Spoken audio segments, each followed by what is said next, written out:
Sarah's giant horse slammed into the charging grizzly bear with enough force to shake the ground beneath her feet. 3 seconds later, blood was spraying across her farmyard, and she couldn't tell which animal was dying. Before we continue, don't forget to subscribe to the channel, like the video, and comment where in the world you're watching from. Let's go. The Montana sun hung low over the valley, casting long shadows across the weathered barn that had stood for 3 generations on the Richardson farm. Sarah Richardson wiped the sweat from her brow as she gazed across the fields she had inherited from her grandfather just 6 months ago. The responsibility weighed heavy on her shoulders, but she had made a promise to the old man before he passed that she would keep the land alive, no matter what it took.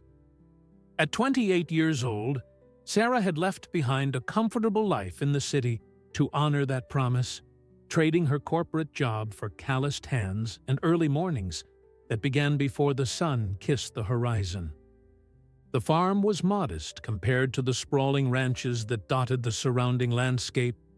She had a small herd of cattle, a handful of sheep, chickens that provided fresh eggs each morning, and 2 horses. One was an aging mare named Daisy, who had been her grandfather's companion for nearly 2 decades. The other was Goliath, a massive Clydesdale stallion that stood nearly 18 hands high and weighed close to 2,000 pounds. His coat was a rich chestnut brown that gleamed like polished mahogany in the sunlight, and his mane flowed like silk when he ran across the pasture.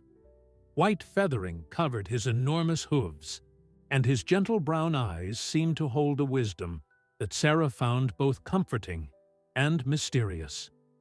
Goliath had arrived at the farm under circumstances that still puzzled Sarah. Her grandfather had purchased him from a traveling horse trader 3 years before his death, paying what many considered an exorbitant price for a draft horse that seemed too large and too gentle for serious farm work. The old man had simply smiled when neighbors questioned his judgment, running his weathered hand along the stallion's powerful neck and saying that some things were worth more than their practical value. Sarah hadn't understood then, but she was beginning to comprehend what her grandfather had seen in the magnificent creature. From the moment she had returned to take over the farm, Goliath had attached himself to her in a way that went beyond the typical bond between horse and handler. He would wait by the fence each morning, his massive head turning toward the house, as if he could sense the exact moment she would emerge. When she walked the property checking fences and water troughs, he would follow along on his side of the pasture, matching her pace with an uncanny precision. At night, when she sat on the porch fighting exhaustion and doubt, she could hear him moving in the barn, a reassuring presence that seemed to say she was not alone in this struggle. The farm had been struggling even before her grandfather's passing. Medical bills had eaten away at the savings, and the old man's strength had faded before he could complete necessary repairs. Now Sarah found herself battling not only the elements and the demands of the land, but also a mounting pile of debts and the predatory interest of neighboring landowner Marcus Dalton, who had made no secret of his desire to absorb her property into his growing empire. He had visited 3 times in the past month, each time with a lower offer and a thinly veiled suggestion that a young woman had no business trying to run a farm on her own. Sarah had refused each offer with a firmness that surprised even herself. This land held her family's history, her grandfather's dreams, and now her own determination to prove that she could succeed where others expected her to fail. But determination alone couldn't fix broken fences, couldn't pay for the feed that would get the animals through the coming winter, and couldn't protect against the dangers that were beginning to emerge from the wilderness that bordered her property. The first sign of trouble had come 2 weeks ago when she discovered one of her sheep torn apart in the far pasture. The kill was brutal and efficient, the work of a large predator that had dragged the carcass partially into the tree line before abandoning it. She had reported it to the county wildlife office, but the officer who responded had been dismissive, suggesting that a coyote or perhaps a mountain lion had strayed down from the higher elevations. He told her to keep her animals closer to the barn and to invest in better fencing, advice that might have been helpful if she had possessed the money to follow it. 3 days later, another sheep disappeared. This time there was no body, only tracks in the soft earth near the stream that ran along the western edge of her property. Sarah had knelt beside those tracks, her heart sinking as she measured them with her hand. They were massive, far too large for a mountain lion, with claw marks that extended well beyond the pad prints. She had seen tracks like these before, years ago when her grandfather had taken her camping in Glacier National Park. Bear tracks, and not from any black bear that occasionally wandered through the valley. These belonged to a grizzly, one of the massive predators that were supposed to stay in the high country, far from human settlements. That night, Sarah had lain awake in her grandfather's old bed, listening to the sounds of the farm settling around her. The house creaked and groaned like an old ship at sea. Familiar sounds that usually brought comfort, but now seemed ominous in the darkness. She thought about calling for help, but pride and stubbornness kept her silent. This was her land, her responsibility, and she would find a way to protect it. She had installed motion sensor lights around the barn and had started bringing the sheep into a reinforced pen each evening, but she knew these were temporary measures against a threat that seemed to be growing bolder with each passing night. As she finally drifted into an uneasy sleep, her last conscious thought was of Goliath standing watch in his stall, his powerful presence a sentinel against the darkness that pressed in from all sides. The morning arrived with an unseasonable chill that seemed to seep into Sarah's bones as she made her way to the barn. October in Montana could be unpredictable, but this cold felt different, carrying with it a sense of foreboding that she couldn't shake. The motion sensor lights had triggered twice during the night, flooding the yard with harsh white illumination that revealed nothing but shadows and the skeletal branches of the old cottonwood tree swaying in the wind. Each time, Sarah had rushed to the window with her grandfather's old rifle in hand, her heart hammering against her ribs. But there was never anything to see beyond the ordinary darkness of a rural night. Goliath greeted her at the barn door with an urgency she hadn't seen before. The massive stallion was pacing in his stall, his ears pinned back and his nostrils flaring as he tested the air. Sarah had grown up around horses and knew the signs of distress, but this was something more. This was fear. Goliath's eyes, usually so calm and gentle, were wide and alert, the whites showing as he moved restlessly from one side of his stall to the other. She spoke to him in the soothing tones her grandfather had taught her, running her hand along his neck and feeling the tension coiled beneath his powerful muscles like steel cables ready to snap. The other animals were agitated too. Daisy, the old mare, stood pressed against the far wall of her stall, trembling despite the blanket Sarah had draped over her back the night before. The chickens in their coop were unusually silent, huddled together as if seeking safety in numbers. Even the cattle in the near pasture had clustered together at the fence closest to the barn, their usual morning grazing forgotten in favor of the illusory safety of proximity to human structures. Something had spooked them, something that had passed through during the night, while Sarah slept fitfully in the house. She found the evidence as she walked the fence line, checking for damage and counting heads among her remaining sheep. One section of the wooden fence had been demolished, not broken by wind or age, but physically torn apart. Massive claw marks scored the wood, gouging deep into the grain with a force that spoke of incredible power. Tufts of coarse brown fur clung to the splintered edges, and the ground around the breach was torn up by tracks that made Sarah's previous discoveries seem small by comparison. The bear had come right up to the fence, had tested its strength, and had clearly found it lacking. Only the lights, she suspected, had prevented it from coming all the way into the yard.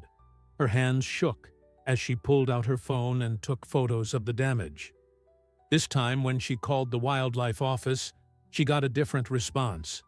The officer on duty listened to her description with growing concern and promised to send someone out immediately. He also suggested, in a tone that brooked no argument, that she might want to consider staying somewhere else until they could assess the situation. A grizzly that was actively approaching human habitations and livestock was demonstrating predatory behavior that went beyond simple opportunistic feeding.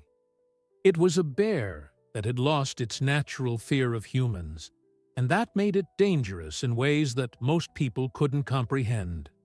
But leaving wasn't an option. Sarah looked back toward the barn, where Goliath stood watching her from the doorway, his massive frame silhouetted against the dim interior light. She couldn't abandon the animals, couldn't leave them defenseless against a threat that seemed to be circling closer with each passing night.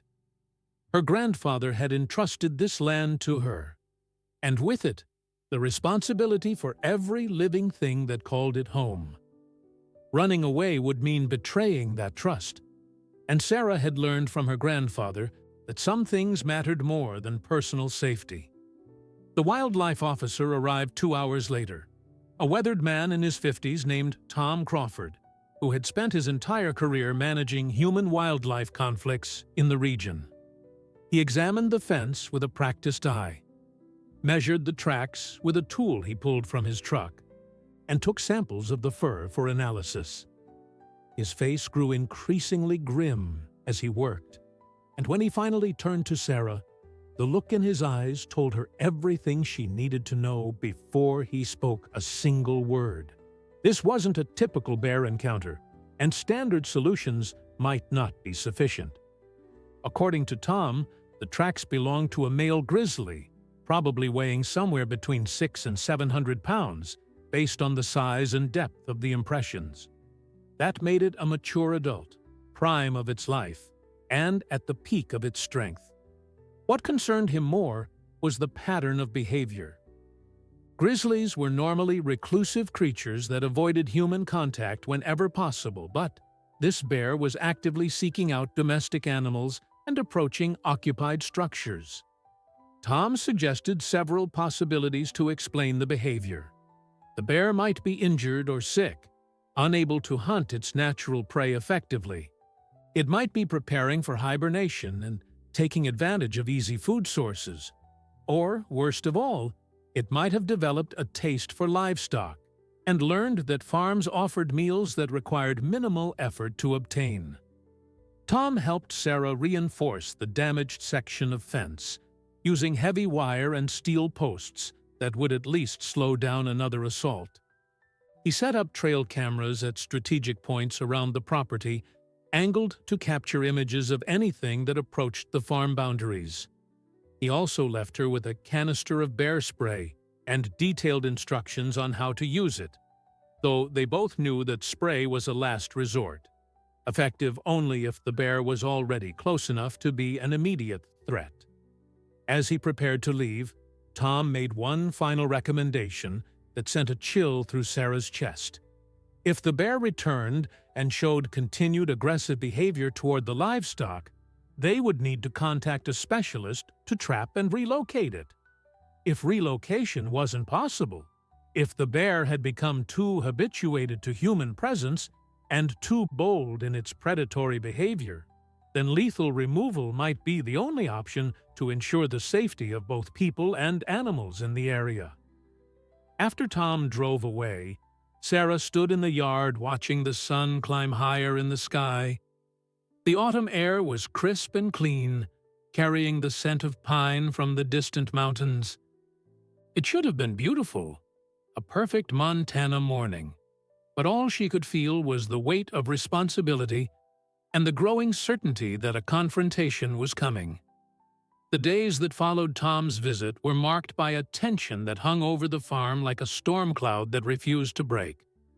Sarah found herself constantly watching the tree line, her eyes scanning for movement among the shadows that lengthened as autumn deepened its hold on the valley. She had moved the sheep into a smaller enclosure closer to the barn, sacrificing their grazing range for the illusion of safety that proximity to human structures provided.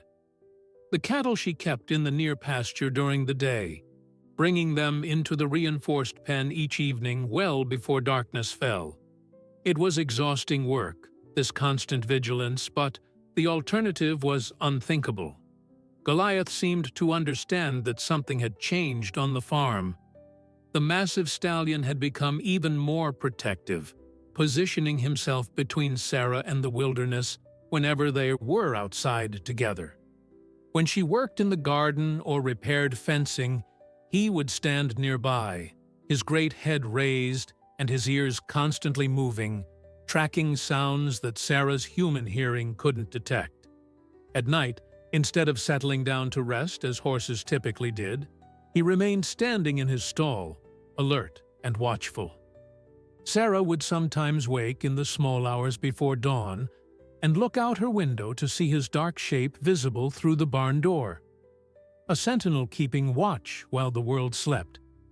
She began spending more time with him, finding comfort in his steady presence during these uncertain days. In the evenings, after the animals were secured and the last of the daylight had faded, she would sit on an overturned bucket in his stall and talk to him about her fears and frustrations. It was easier to speak these things aloud to Goliath than to admit them to another human being, easier to confess her doubts about whether she was strong enough or capable enough to hold on to this land her grandfather had loved. The stallion would lower his massive head and breathe softly against her hair. And in those moments, Sarah felt a connection that transcended the usual boundaries between human and animal. Her grandfather had once told her that horses could sense things people couldn't, that they operated on an instinctual level that modern humans had long since traded it away for the supposed benefits of civilization. She had been young then, maybe 10 or 11, and had dismissed it as the kind of romantic notion old men liked to indulge in when talking about the animals they loved. But now, watching Goliath's behavior and feeling the way he seemed attuned to dangers she couldn't perceive, Sarah wondered if there hadn't been more truth in those words than she had realized. Horses were prey animals, evolved over millions of years to detect predators before those predators could strike. What if Goliath knew something about the bear that she didn't? What if he could sense its presence in ways that went beyond sight or hearing? On the 5th night after Tom's visit, Sarah's motion lights triggered at 2 a.m. She jolted awake, her heart already racing before her mind had fully processed what had woken her. Grabbing the rifle from beside her bed, she ran to the window and looked out at the yard, bathed in harsh, artificial light. At first, she saw nothing unusual, just the familiar landscape of her farm rendered strange and stark by the high-intensity bulbs. Then movement caught her eye near the sheep pen, a dark shape that was too large and too low to the ground to be anything domestic. The bear was massive, even larger than she had imagined from the tracks and Tom's estimates. Its shoulder humps were clearly visible, marking it unmistakably as a grizzly, and its coat was a rich brown that seemed to absorb the light rather than reflect it. The creature moved with a confidence that was terrifying, showing no fear of the lights or the structures around it. It approached the sheep pen with deliberate purpose, rising up on its hind legs to test the height of the fence. The sheep inside were in a panic, bleating in terror and pressing themselves against the far side of their enclosure. The sound was pitiful, helpless, the cry of prey animals that knew a predator had found them. Sarah's hands tightened on the rifle, but she knew shooting from this distance in poor light was more likely to wound than kill, and a wounded grizzly was exponentially more dangerous than an uninjured one. She needed to scare it off, to convince it that this farm was not a safe place for it to hunt. Throwing open her bedroom window, she began shouting and banging on the wooden frame, making as much noise as possible. The bear dropped to all fours and turned toward the house, and for one heart-stopping moment, Sarah found herself looking directly into its eyes across the expanse of the yard. There was intelligence there, a calculating awareness that made her blood run cold. This was not a mindless beast operating on pure instinct. This was a thinking creature that was weighing its options and considering whether the human making noise in the house represented a real threat or merely an annoyance. Before the standoff could resolve itself, a new sound shattered the night. From the barn came a roar that Sarah had never heard before, a sound of such primal fury that it seemed to shake the very air. Goliath came charging out of the barn door that Sarah had left partially open for ventilation, his massive hooves thundering against the packed earth of the yard. The stallion was transformed from the gentle giant she knew into something ancient and terrible. A war horse from some forgotten age, when animals and humans fought side by side against the dangers of the wild. His mane streamed behind him like a battle flag, and his eyes blazed with a protective rage that was magnificent and terrifying in equal measure. The bear, confronted by this unexpected challenge, hesitated. It was accustomed to being the apex predator, the unchallenged master of any encounter. But Goliath was nearly as large as the bear, and his fury was palpable even from a distance. The stallion reared up, his front hooves slashing the air, and screamed again, a challenge that echoed across the valley and sent chills down Sarah's spine. For a moment that seemed to stretch into eternity, the two massive animals faced each other across the yard, neither willing to back down.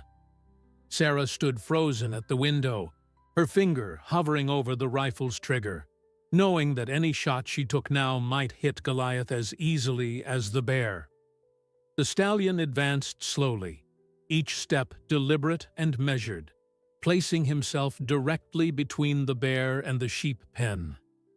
His ears were pinned flat against his skull, and every line of his powerful body communicated a message that transcended species.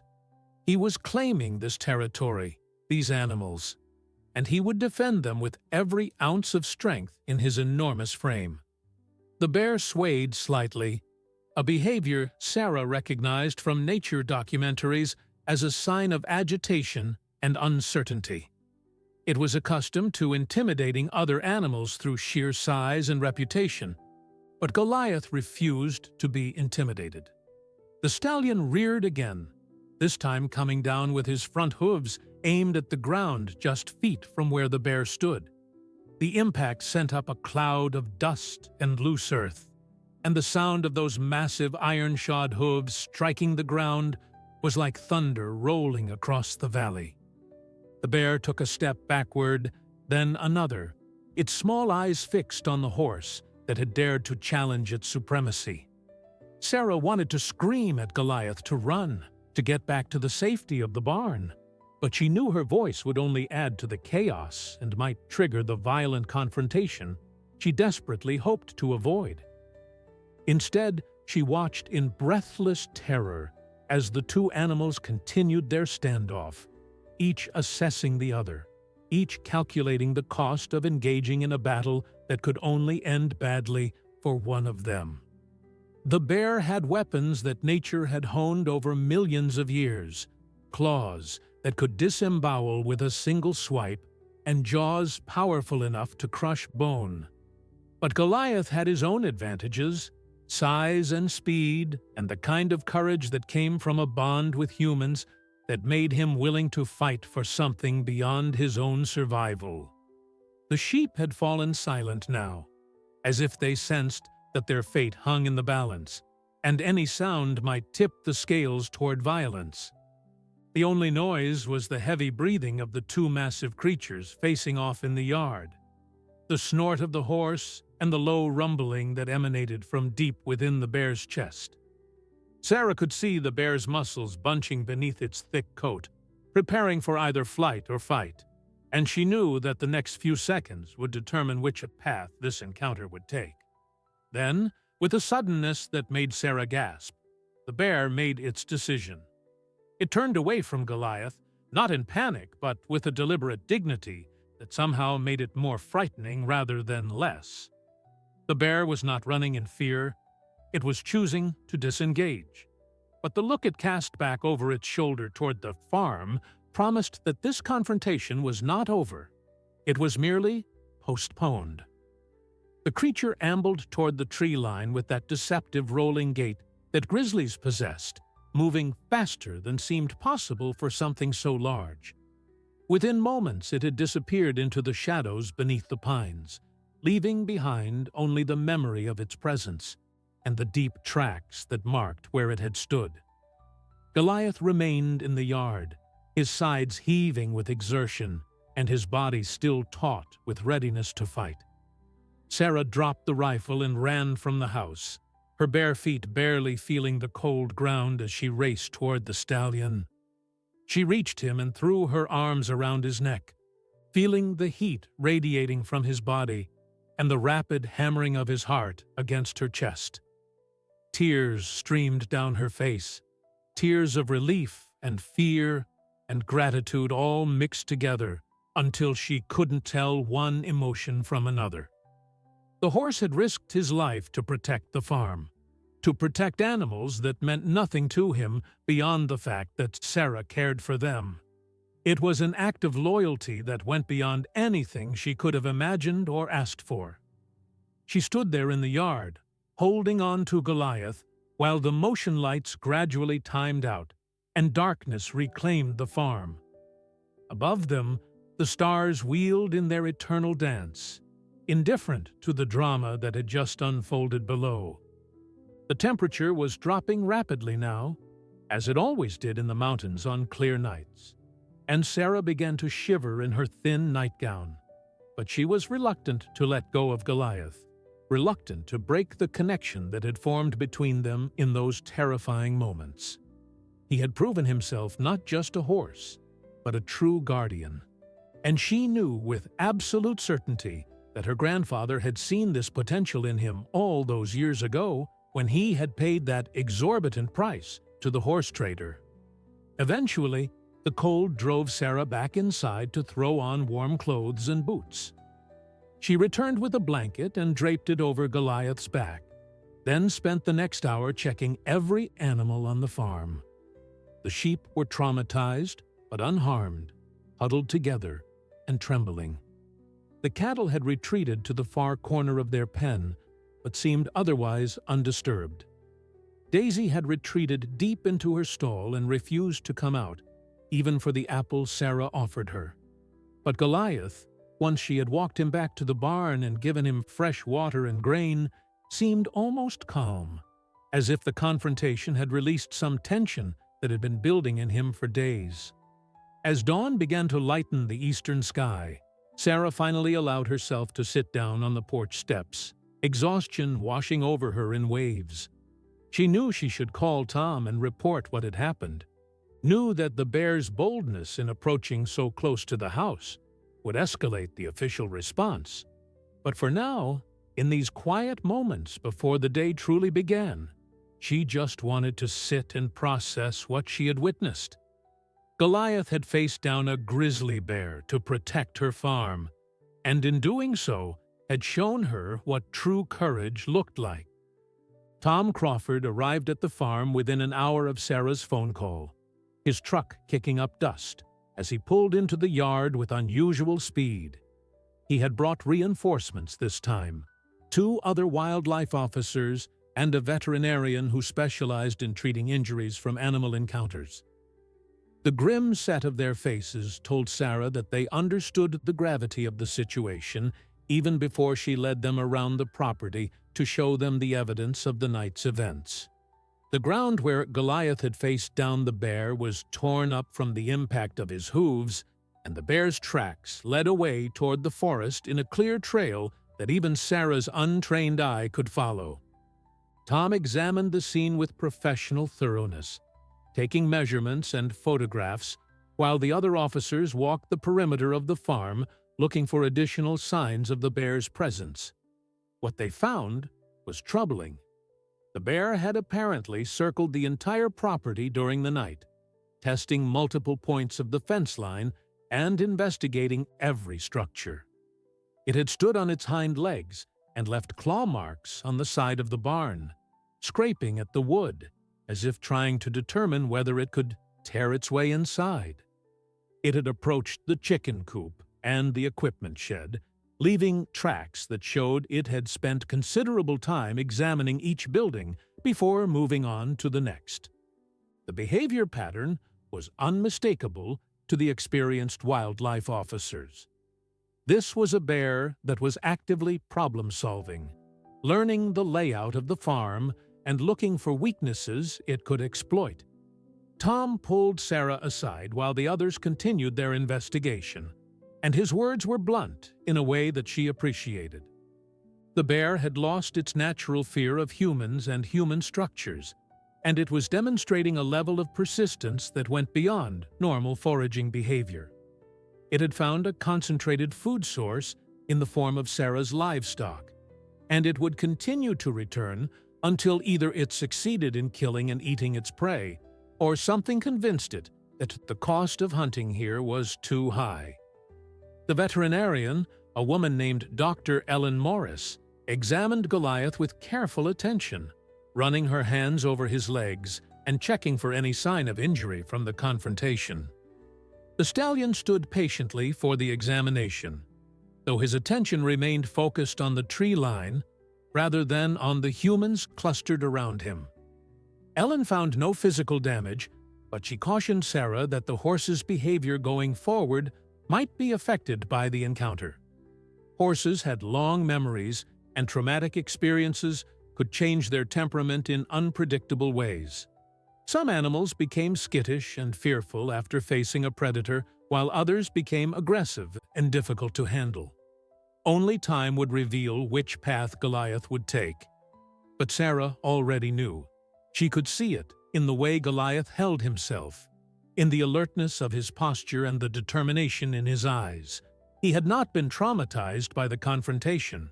If anything, he seemed energized by it, as if some ancient instinct had awakened within him. This was a horse bred from lines that had carried knights into battle centuries ago, animals selected for their courage and their willingness to face danger on behalf of their riders. That legacy lived on in Goliath's blood, and last night had brought it roaring to the surface.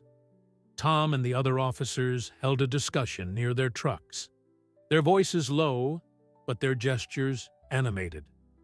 Sarah watched them from the porch, her stomach tight with anxiety about what they might decide. When they finally approached her, Tom's expression was grave but resolute. They were going to set up a trap, a specialized cage designed to safely capture a bear of this size without harming it. The trap would be baited with meat and positioned along the trail the bear had been using to approach the farm. If successful, the bear would be sedated, examined for signs of injury or disease, and relocated to a remote area far from human settlements. It was the most humane solution available, and it was what they attempted in every case where it was feasible. But Tom was honest about the challenges they faced. Grizzlies were intelligent and often suspicious of anything new in their environment. The bear might recognize the trap for what it was and avoid it entirely. Even if it did enter the trap, there was no guarantee it could be successfully relocated. Bears had remarkable homing instincts and had been known to travel hundreds of miles to return to territories they considered their own. If this bear returned after relocation, or if it proved impossible to catch in the first place, they would have to consider more permanent solutions.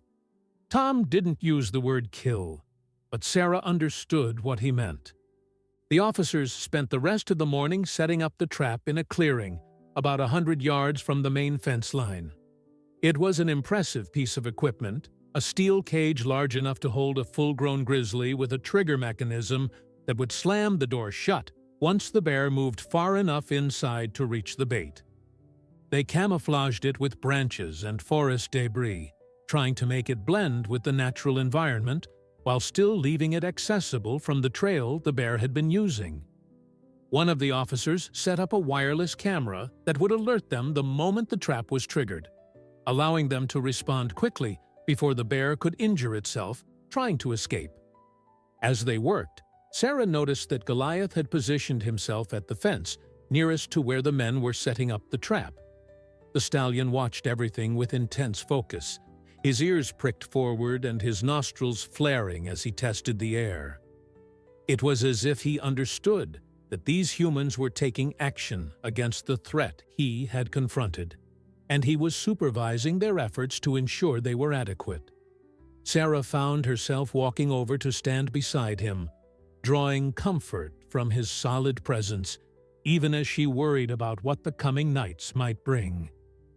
Tom departed with his team in the early afternoon, leaving Sarah with strict instructions to stay inside after dark and to keep all the animals secured in the reinforced enclosures they had helped her build. He promised to monitor the trap remotely and to respond immediately if it was triggered. But as Sarah watched his truck disappear down the long driveway, she felt a profound sense of isolation settle over her. The trap remained empty for 3 days, and with each passing night, Sarah's nerves stretched tighter.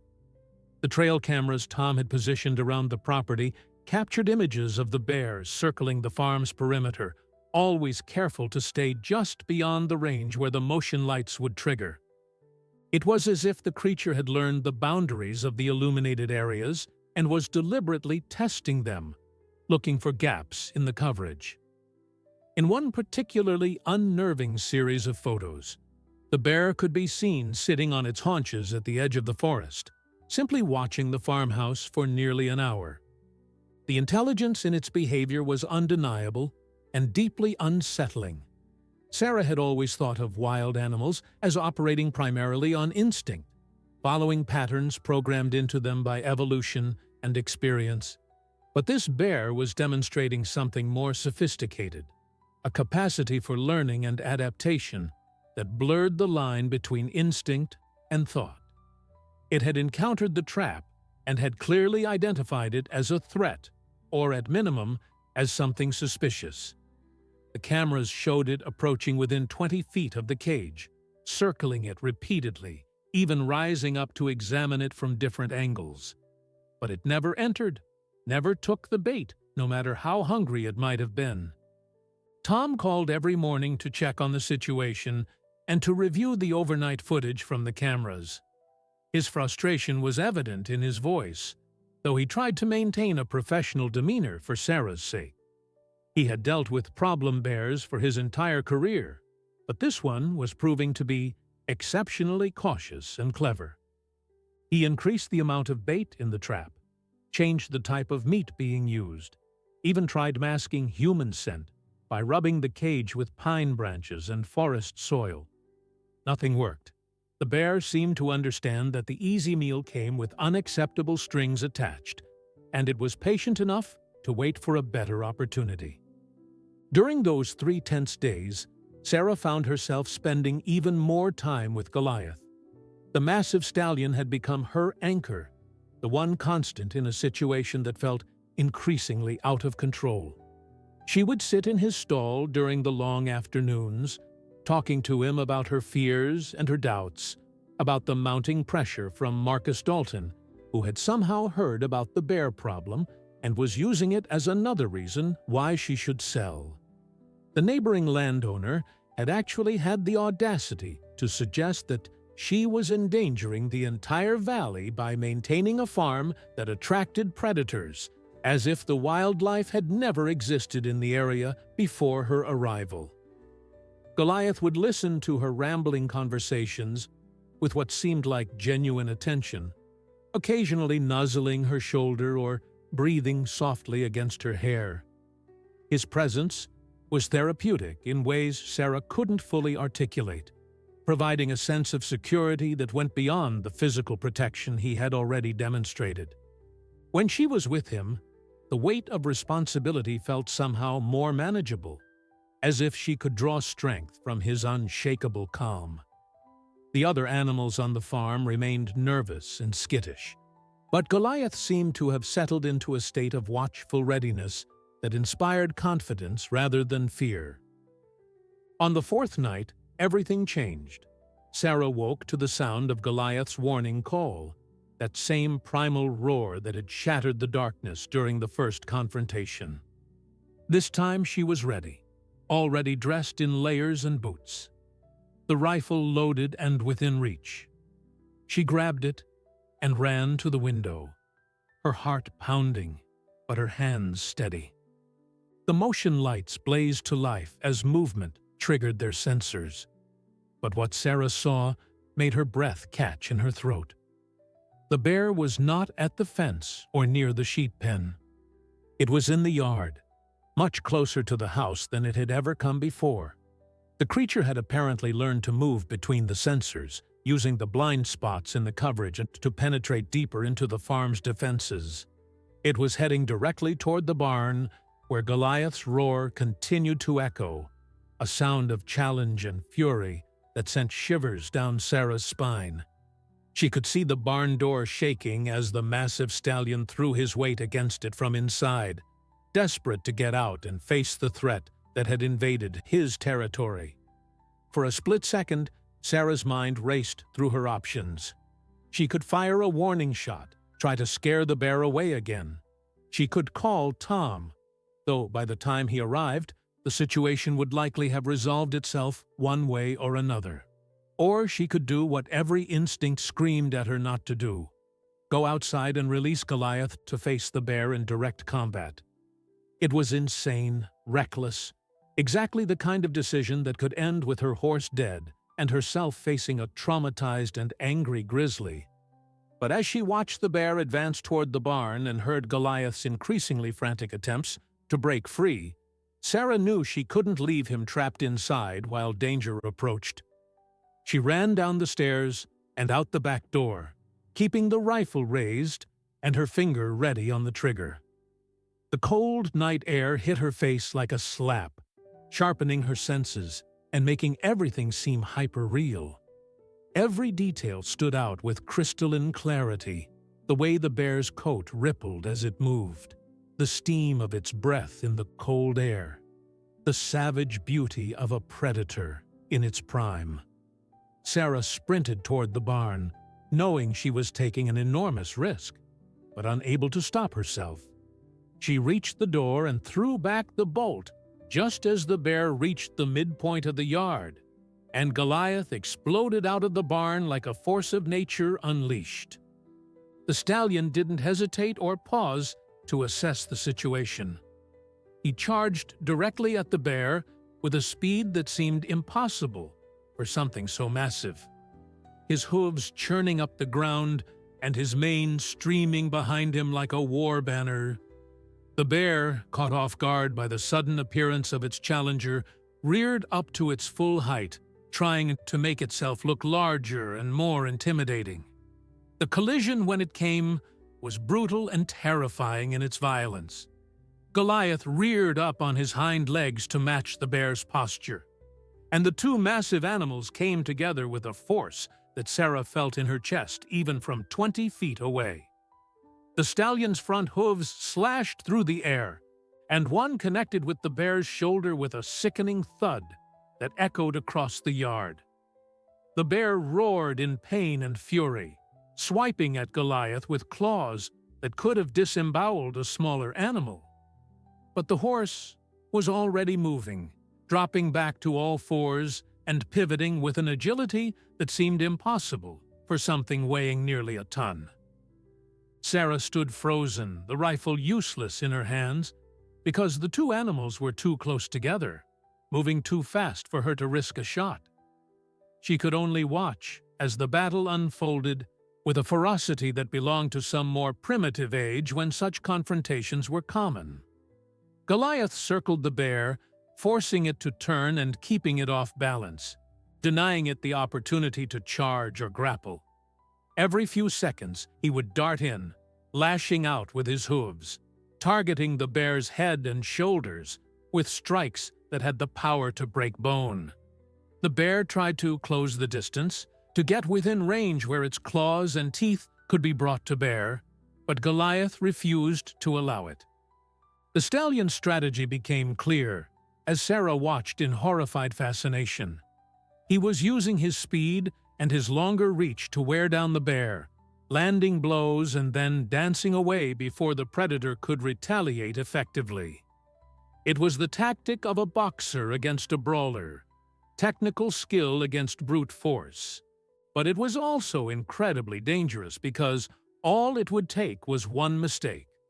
One moment where Goliath was too slow or misjudged the distance, and those massive claws would open him up from shoulder to flank. Sarah wanted to scream at him to run, to retreat to the barn where he would be safe, but she knew he wouldn't listen even if he could understand her words. He had committed to this fight, and he would see it through to the end. The bear was bleeding now from multiple wounds on its face and shoulders, where Goliath's hooves had connected. The injuries weren't life-threatening, but they were painful and humiliating for an apex predator that rarely faced serious resistance from its prey. The creature's roars had taken on a different quality, less confident and more frustrated. The sound of something that was beginning to realize it had underestimated its opponent. It made several more attempts to close with the horse, charging with surprising speed for something so large, but each time Goliath evaded and countered, his movements almost choreographed in their precision. Then the bear changed tactics. Instead of trying to reach Goliath directly, it turned toward the sheep pen where the terrified animals were pressed against the far fence, bleating in panic. The bear understood that the horse was defending these creatures, and if it couldn't defeat the defender, maybe it could go around him to claim the prize. It was a clever strategy, born of intelligence and desperation, and for a moment it looked like it might work. The bear was closer to the pen than Goliath was, and its powerful muscles bunched as it prepared to charge the fence and smash through it with sheer momentum. But Goliath anticipated the move with an awareness that seemed almost supernatural. The stallion intercepted the bear's charge, slamming into it from the side with his shoulder and sending both animals tumbling to the ground in a chaos of thrashing limbs and flying dirt. They separated almost immediately, rolling away from each other and scrambling back to their feet. And now Sarah could see that Goliath had sustained his first serious injury. 3 parallel gashes ran along his shoulder, where the bear's claws had caught him during the collision, blood flowing dark and thick down his chestnut coat. The sight of Goliath's blood broke through Sarah's paralysis. She raised the rifle and fired a shot into the air, the sharp crack of the gunshot momentarily shocking both animals into stillness. The bear's head swiveled toward her, and in that instant, Sarah understood how close to death she was standing. If the bear decided she was the easier target, if it chose to come after her instead of continuing to fight the horse, she had perhaps 3 seconds to work the bolt action and chamber another round before 600 pounds of enraged predator would be on top of her. Time seemed to stretch and compress simultaneously, and she could see every detail of the bear's face. The small, intelligent eyes, the foam flecking its muzzle, the way its ears flattened against its skull. But Goliath didn't give the bear that option. The stallion lunged forward with a scream of challenge, putting himself once again between Sarah and the threat. And the sheer audacity of the move seemed to break something in the bear's spirit. The predator took a step backward, then another, its body language shifting from aggressive to defensive. It had been injured, it had failed to secure the easy meal it had been stalking, and now there was a human with a gun, in addition to the demon horse that refused to be intimidated. The The cost-benefit analysis that drove all predatory behavior had tipped decisively against continuing the fight. The bear turned and loped away toward the tree line, moving with that deceptive speed that grizzlies possessed, and within moments it had vanished into the darkness beyond the reach of the motion lights.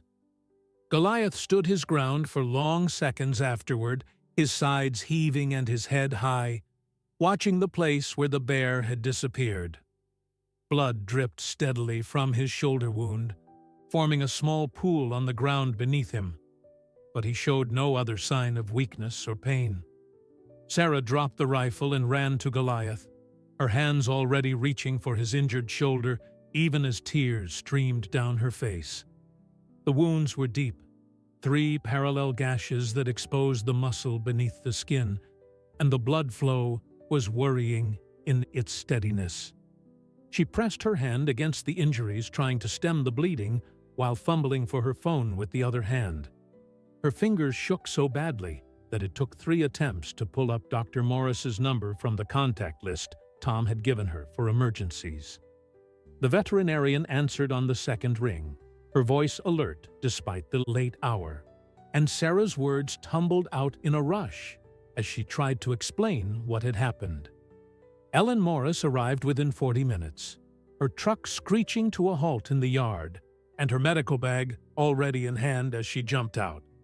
She assessed Goliath's wounds with swift professional efficiency, her face grave, but not panicked. The gashes were serious, but not life-threatening if they could prevent infection and get the bleeding fully stopped. She worked quickly, first cleaning the wounds with antiseptic solution that made Goliath flinch but not pull away, then applying a coagulant powder that helped slow the blood flow to a more manageable level. Sarah held the stallion's head, speaking softly to him and feeding him pieces of apple from her pocket to distract him from the pain. The process of stitching the wounds took nearly an hour. Ellen used a local anesthetic to numb the area, but Goliath still trembled with each pass of the needle through his flesh. Sarah stayed with him the entire time, her hand on his neck and her voice a constant stream of reassurance and gratitude. She told him he was brave, that he had saved them all, that she was sorry for putting him in danger by releasing him from the barn. The stallion's dark eyes fixed on her face, and she felt certain that he understood at least the emotion behind her words, if not their specific meaning. When the stitching was finally complete, Ellen wrapped the shoulder in layers of gauze and bandage, creating a bulky dressing that would protect the wounds while they began to heal. She gave Goliath an injection of antibiotics and another of pain medication, explaining to Sarah that the next few days would be critical. The wounds needed to be kept clean and dry, which would be challenging given that they were dealing with a large animal that couldn't be made to understand the importance of staying still. Ellen also cautioned that infection was a serious risk with any wound inflicted by wild animals, since bacteria from the bear's claws could introduce pathogens that wouldn't respond to standard antibiotics. Sarah called Tom immediately after Ellen finished treating Goliath, waking the wildlife officer from what had apparently been a rare night of uninterrupted sleep. She described the attack and the fight, her voice shaking as she relived the terror of watching the 2 massive animals locked in combat. Tom listened without interrupting, and when she finished, there was a long silence on the other end of the line. When he finally spoke, his tone was different from anything Sarah had heard from him before. There was anger there, directed not at her, but at the situation, and also a kind of resignation that suggested he had reached the end of his patience with the bear's continued aggression. Tom arrived at dawn with a team that included 2 federal wildlife agents and a professional tracker who had been called in from the regional office. They examined the yard where the fight had taken place, photographing the blood evidence and the tracks that showed the movement patterns of both animals. The tracker, a weather-beaten man in his 60s named Ray Coleman, studied the bear's trail with particular intensity. He pointed out details that Sarah would never have noticed. The way the bear was favoring its left side as it retreated. The spacing of the tracks that suggested it was moving slower than it had on approach. The drops of blood that indicated it too had been injured in the confrontation. The decision was made quickly and without much discussion. The bear had now demonstrated sustained aggressive behavior toward humans and livestock, had shown no fear of buildings or lights or noise, and had engaged in direct combat rather than fleeing when confronted. It had crossed every line that wildlife managers used to determine when an animal had become too dangerous to be allowed to remain in proximity to human habitations. The federal agents had the authority to issue a destruction order, and they did so with signatures that seemed both necessary and sad. The bear would be tracked and eliminated as a threat to public safety. Sarah felt a complicated mix of emotions about the decision. She felt relief that the immediate danger would be ended, that her animals would be safe, and she could sleep without jolting awake at every sound. But she also felt a deep sadness for the bear, a magnificent creature that was only doing what its nature demanded, following the imperative to eat and survive that drove all living things. It wasn't the bear's fault that human development had pushed into its territory, fragmenting its habitat and creating situations where contact was inevitable. In another time, in a landscape without farms and fences, the bear would have lived and died in the wilderness without ever threatening anyone. But this was not that time, and this was not that landscape. Sarah had chosen to stay on this land, to honor her grandfather's legacy, and to prove that she could succeed where others expected her to fail. That choice carried consequences and responsibilities, including the responsibility to protect the animals that depended on her. Goliath had understood that in a way that transcended thought or reason. He had fought to defend what was his to protect, and in doing so had demonstrated a courage that humbled her. The least she could do was accept the hard choices that came with the decision to stay. The tracking team departed within the hour, following the bear's trail into the forest with dogs and equipment that seemed almost military in its sophistication. The next 3 days passed in a strange limbo, where Sarah existed between exhaustion and hypervigilance. She barely slept, checking on Goliath every few hours to monitor his wounds for signs of infection and to change his bandages according to Ellen's instructions. The stallion was remarkably patient with the medical attention, standing quietly while Sarah cleaned around the stitches and applied fresh dressings. The pain medication kept him comfortable, but she could see in his eyes that he remained alert, still watchful for the threat that had invaded his territory. Tom called twice daily with updates on the tracking operation. The team had followed the bear deep into the national forest that bordered Sarah's property, moving through terrain that became increasingly difficult as they climbed higher into the mountains. Ray Coleman reported that the bear was moving with purpose, heading toward the high country where grizzlies typically denned for the winter. The blood trail had continued for the first few miles, suggesting that Goliath's hooves had inflicted more damage than was immediately apparent during the fight. But the bear was still mobile and still dangerous, which meant the team had to proceed with extreme caution. On the third day, Sarah received the call she had been both expecting and dreading. The tracking team had located the bear in a remote canyon approximately 15 miles from her farm. The animal had been resting in a dense thicket of mountain laurel, possibly preparing to den early due to its injuries. When the team approached, the bear had charged rather than fled, confirming the aggressive behavior pattern that had marked all of its recent encounters. The federal agents had no choice but to put it down, ending the threat with 2 carefully placed rifle shots that killed the bear quickly and humanely. Tom arrived at the farm that afternoon to deliver the news in person. He looked tired and sad, emotions that Sarah understood completely. He explained that the bear had been a male in its prime, probably 8 or 9 years old, weighing 640 pounds. The autopsy revealed that it had been suffering from a broken canine tooth, an injury that would have made hunting its normal prey difficult and painful. That single broken tooth had set in motion the chain of events that led to the bear's death, driving it to seek easier food sources and bringing it into fatal conflict with humans and their animals. Sarah listened to the report with her hand on Goliath's neck, feeling the warmth of his body and the steady rhythm of his breathing. The stallion had paid a price for defending the farm, but he was alive and would recover. The bear had also paid a price, the ultimate one, and would never recover. There was no justice in it, no sense that the right outcome had been achieved. There was only the hard reality that sometimes survival required sacrifice, and that living in the borderlands between wilderness and civilization meant navigating conflicts that had no good solutions.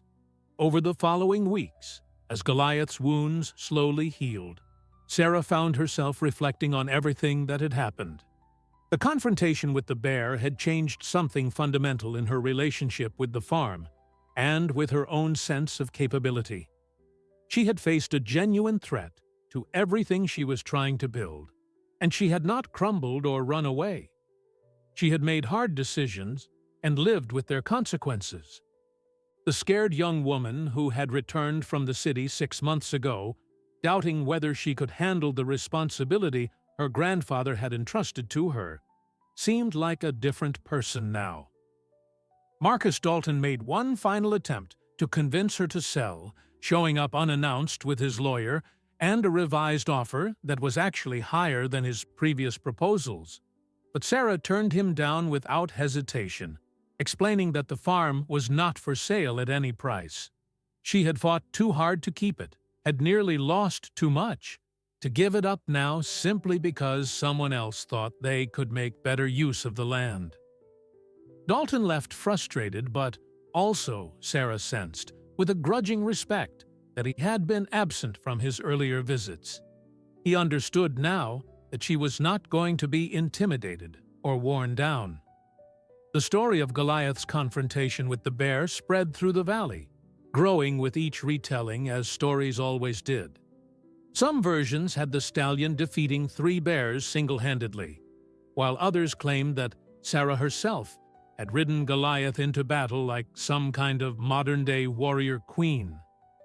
The truth was dramatic enough without embellishment, and Sarah found herself uncomfortable with the attention and the way people looked at Goliath now, as if he were some kind of legend rather than simply a horse who had protected his home.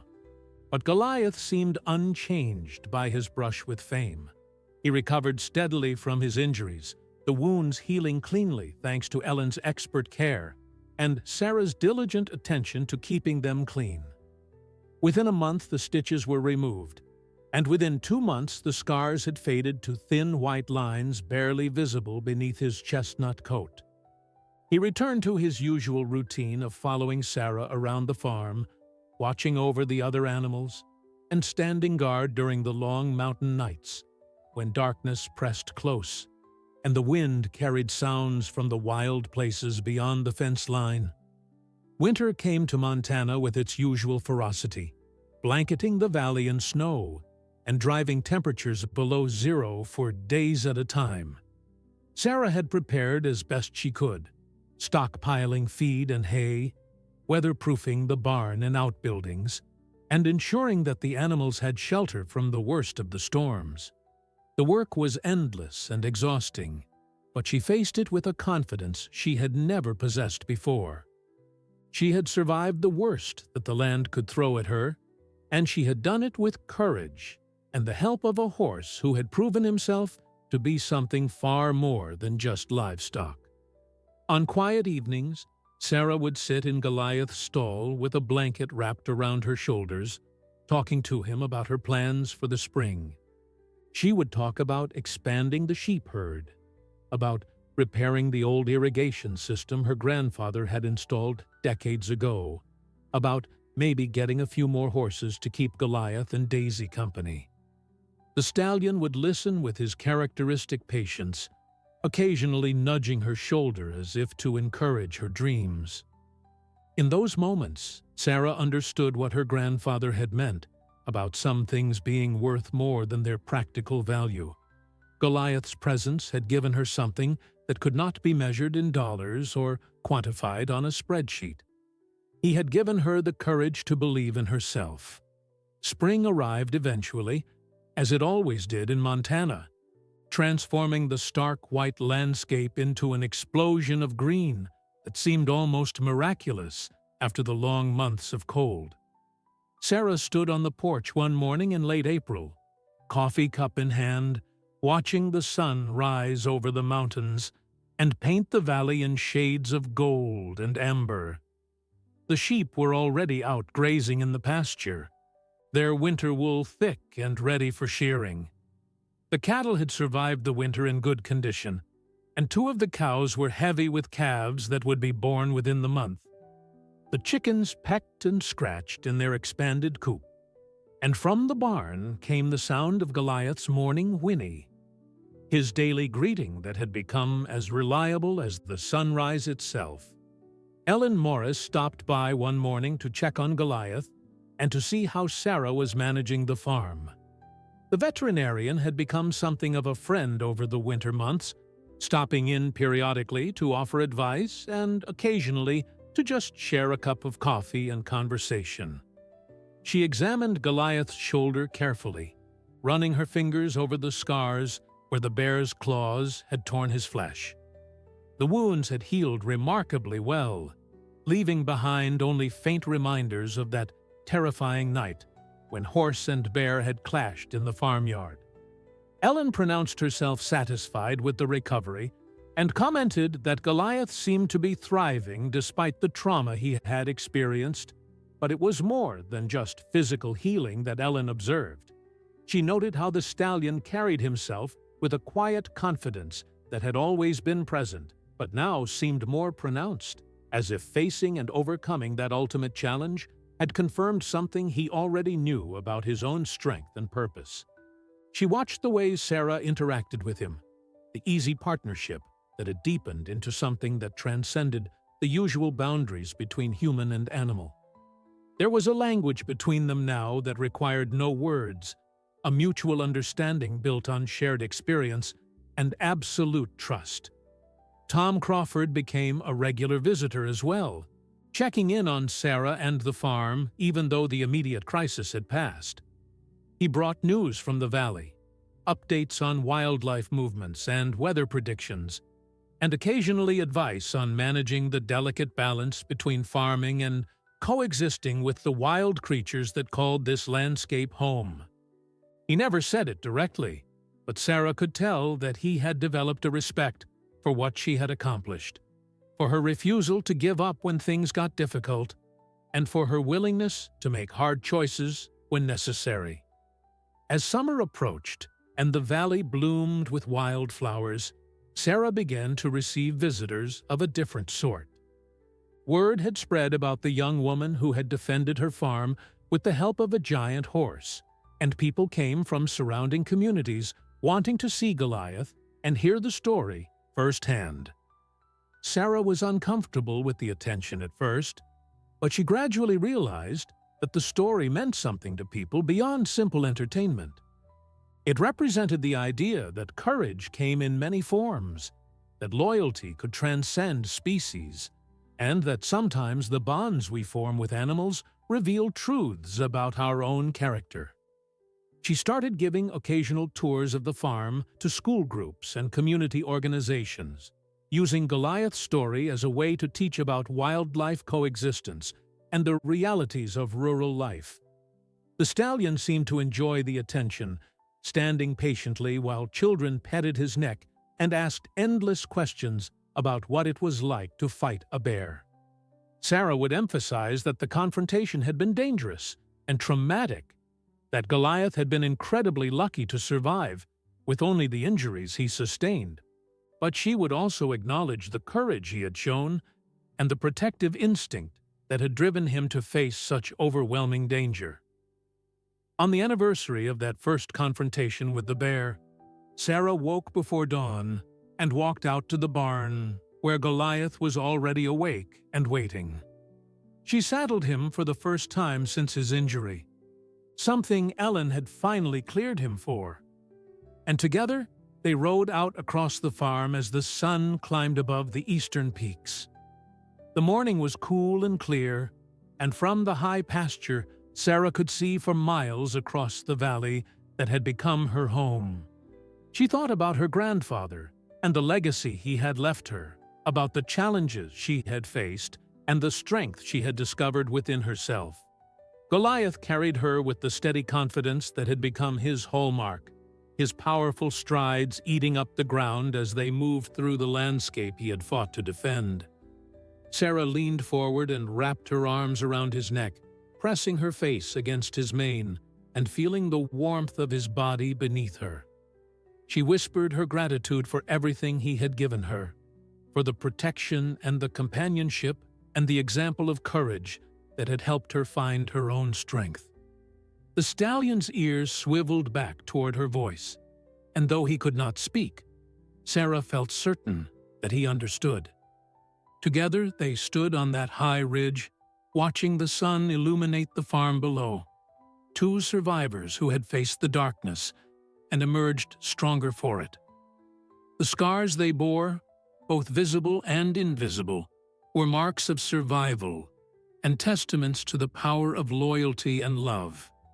And as the new day began, Sarah knew with absolute certainty that whatever challenges lay ahead, she would face them with the same courage that Goliath had taught her was possible. This was her land, her legacy, and her future, defended and earned through sacrifice and unwavering determination.